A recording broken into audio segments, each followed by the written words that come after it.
Ma première fois de déposer les concours, c'était en troisième année à l'université. Voilà, ça même, je n'ai pas composé. C'est ma quatrième année. Là, maintenant, je sentais que je vais finir l'université. Qu'est-ce que je vais faire? J'ai déposé. Donc, je peux dire que c'est cette année-là que j'ai composé les concours. Après, ça n'a pas donné. Parce qu'on finit en droit et puis on rêve tous de devenir magistrat. Alors que le concours, c'est 4000 étudiants déjà qui déposent. Et ils veulent peut-être 15 ou 30 maximum. Donc, ce qui m'a amené à m'engager comme agent volontaire au compte du programme national de volontariat burkinabé, qui m'a amené en milieu rural, et puis j'y ai pris goût. Donc j'ai travaillé finalement 7 ans au sein d'une mairie comme chargé de projet. Après j'étais conseiller technique, mais je n'ai jamais été fonctionnaire en tout cas de l'État. C'était avec une ONG que j'étais payé plus ou moins. Et maintenant, c'est qu'à un moment j'ai évalué un peu mon intervention pour le développement local et je me suis posé des questions. En tant qu'agent agent de développement, 5 ans après déjà mon expérience, j'ai commencé à me poser des questions.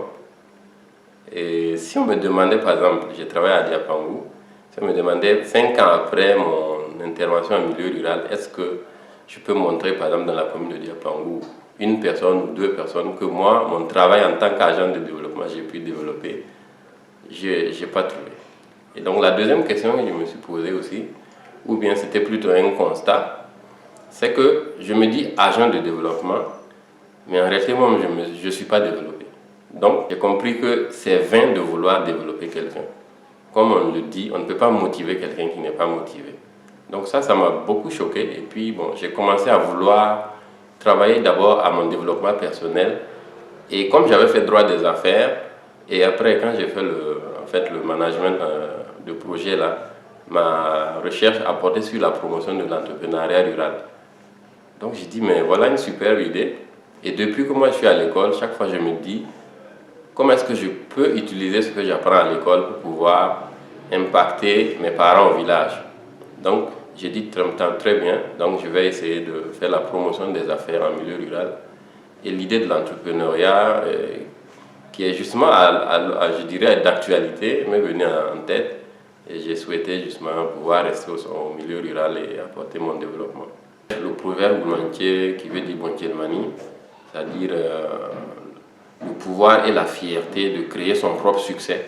Ça, on a vraiment voulu miser là-dessus, mettre le paquet dans la communication pour un peu éveiller les consciences, renforcer la jeunesse à chercher à créer leur propre succès. Parce que l'État actuellement même se cherche.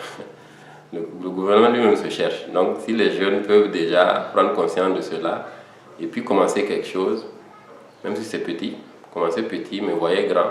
Et peut-être même dans le petit, voilà, vous pouvez même bénéficier de l'accompagnement et puis ça peut aboutir à grand chose.